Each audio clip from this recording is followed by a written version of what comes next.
After 6 years of saving every penny from my military salary, I finally bought my dream home in a quiet Boston suburb.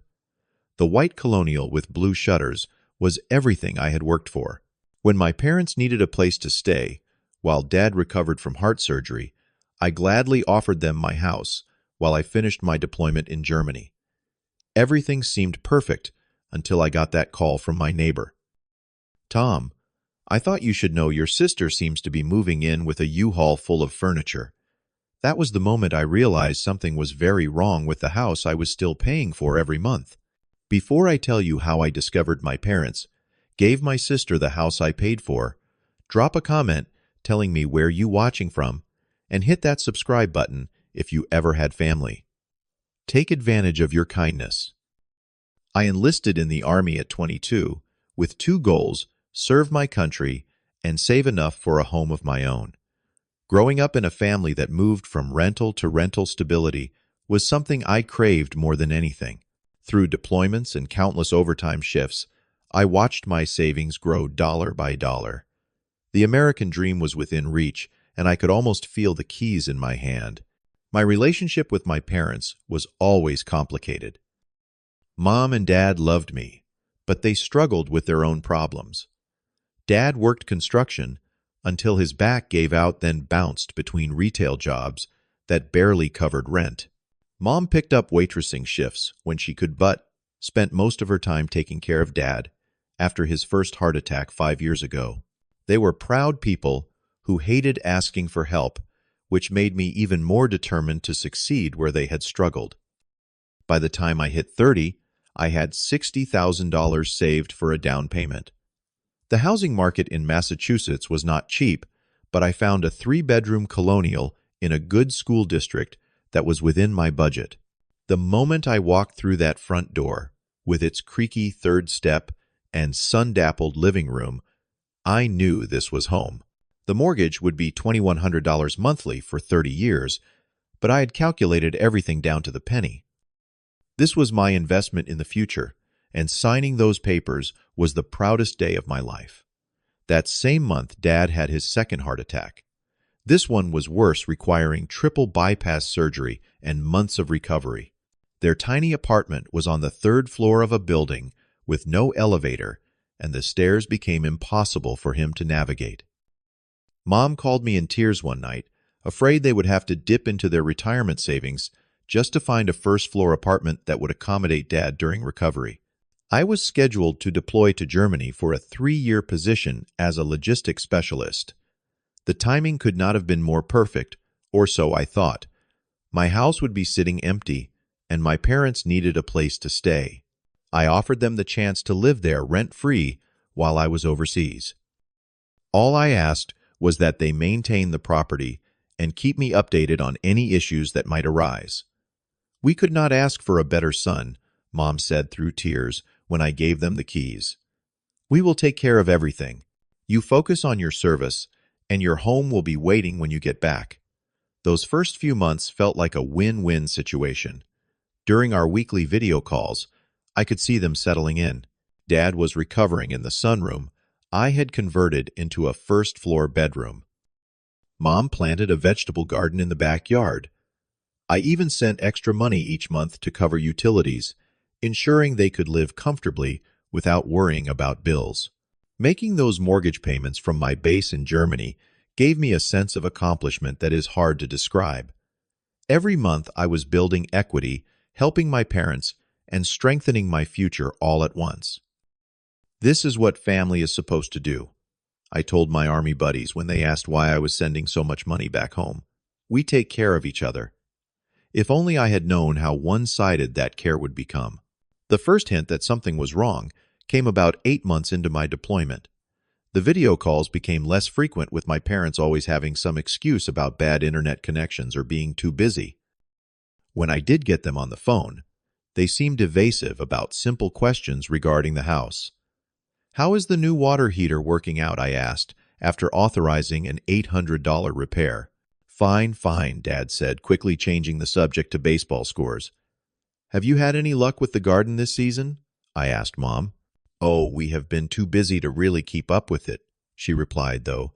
she would not elaborate on what was keeping them so occupied. Then came the call from my neighbor Richard, who had been keeping an eye on the property for me. "Tom, I thought you should know your sister seems to be moving in with a U-Haul full of furniture. Did you authorize that?" I felt my stomach drop. My sister Amanda and I had a complicated relationship, to put it mildly. 2 years younger than me, she had always been the favorite despite her chaotic lifestyle.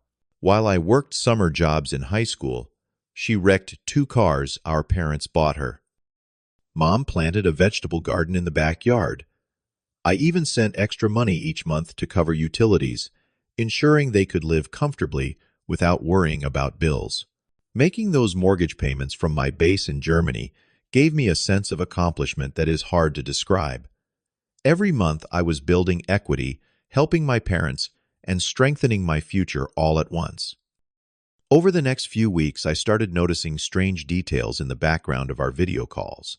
Unfamiliar furniture, toys scattered across what had been my meticulous living room, a wall that had been repainted from the neutral gray I had chosen to a bright purple, when a notification came that someone had requested my mail to be forwarded to a different address. Alarm bells really started ringing. I called the utility company and discovered the electricity and water bills had been switched to Amanda's name 2 months earlier. She offered to take over the utilities to help us out, Dad explained when confronted. "We thought you would appreciate not having those expenses." The conversation quickly turned defensive. "We do not understand why you are interrogating us," Mom said, her voice taking on the wounded tone she always used when criticized. "Are you suggesting we are not taking care of your house? After everything we have done for you?" I backed down, not wanting to upset my father with his heart condition, but the pit in my stomach grew larger. I asked my army buddy Jake, who lived about an hour from my house, if he could drive by and check things out. What Jake reported back confirmed my worst fears. Not only was Amanda's car in the driveway every time he drove past over the course of a week, but he also saw her children waiting for the school bus in front of my house. When he struck up a conversation with another neighbor while pretending to look for a friend on the street, he overheard Amanda telling the woman, "Yes, we just moved in permanently. It is so nice to finally have a real home for the kids." My hands were shaking as I dialed my parents for what would become the most heated conversation we had ever had. Dad answered, and when I demanded to know what was going on, the truth finally began to emerge. "We let Amanda take the master bedroom," he admitted. "Temporarily. She needed a place to stay after the divorce." The master bedroom. My bedroom. "And what about the kids?" "This sounds a lot more than temporary," I said, my voice rising despite my efforts to stay calm. "She needed it more than you do," my father said, his own voice hardening.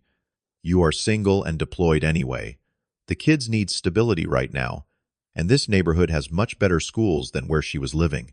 When I reminded him that I was the one paying the mortgage, he scoffed. "Family helps family, Tom.